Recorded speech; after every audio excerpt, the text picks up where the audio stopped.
Welcome back. You saw in our last video when we taught you how to make sourdough bread, and you can't really eat sourdough without some really good butter. So I'm going to show you how I make my cultured butter. We're going to start with Guernsey heavy cream.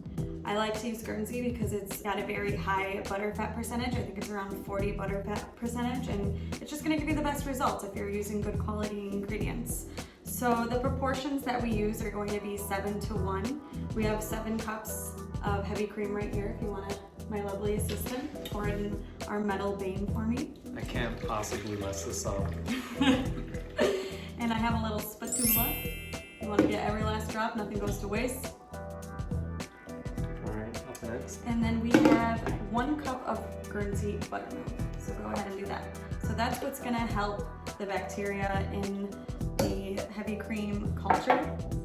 Scoop that out. I like to use it in a metal container to culture. I've done it in glass before, but I just felt that the butter solids that were created from it were weaker than it was when it reacted in a metal container. So if you want the best quality of your product, just do it the right way and you'll be happy. So now we're just gonna give this a little bit of a stir.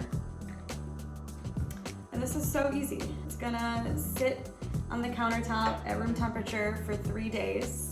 And then 3 days later, we'll catch you on the flip side and we'll churn it. 3 days later. My culture has now been sitting out on my counter for 3 days. Let's see, it's nice and thick. Basically creme fraiche. If you just strain this in some cheesecloth, you get creme fraiche, but we are going to whip it in my KitchenAid. With a paddle, just gonna pour the whole thing in. Sheet thick. And I'm gonna put it on the highest setting that I can put it on without it producing splashes, getting messy all around. So we'll see what that is. I have it on speed 5, and it's gonna go maybe around 15-20 minutes. It's gonna go through some stages. Right now it looks like sour cream. Slowly the butter fat is gonna start breaking away from the buttermilk. It's gonna start looking like cottage cheese, and then you can see it producing its own buttermilk. So then you get a byproduct of the fat solids, which is the butter that we're going to whip and salt, and then we'll also have some homemade buttermilk as well. I'm gonna turn it down a little bit so it doesn't splash back at me.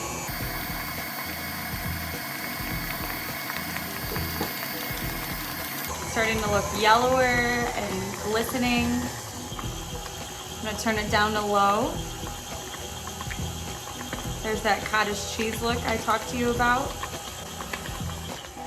And now I can see the actual buttermilk breaking out of the fat solids. And I'm just gonna finish it on the lowest setting just to get those pieces together.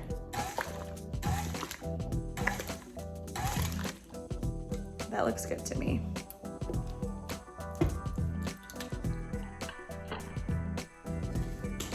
Our next step is removing these butter solids from the buttermilk and washing them. We're gonna rinse off all this buttermilk in some ice water.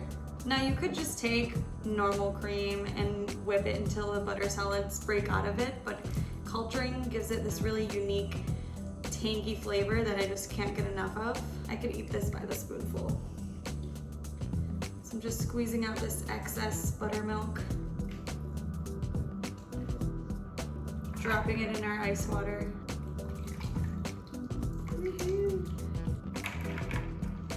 I'm just gonna take the butter and really work it in the ice water. Wash all the buttermilk off of it. I have this bowl with a little strainer inside. I'm going to take these butter pieces and let them sit over that to drain the water out of them. Just gonna take pieces of our butter, squeeze, squeeze, squeeze into the bowl.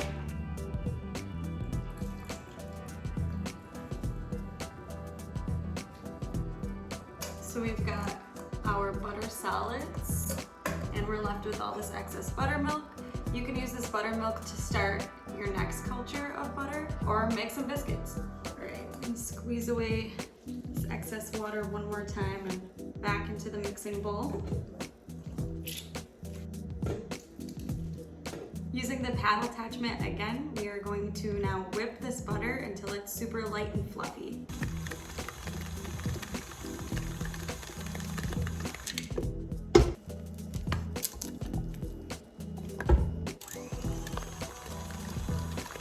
And just some kosher salt to taste.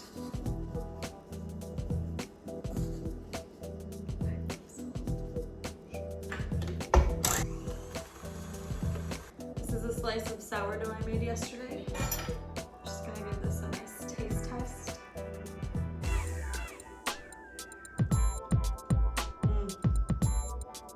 It's so good. And there you have it. It was so simple to make this butter. You're never gonna wanna eat another kind of butter again. And if you saw my last video making this sourdough, if you're gonna go through all that trouble, you might as well make your own butter to go along with it. Thanks for watching.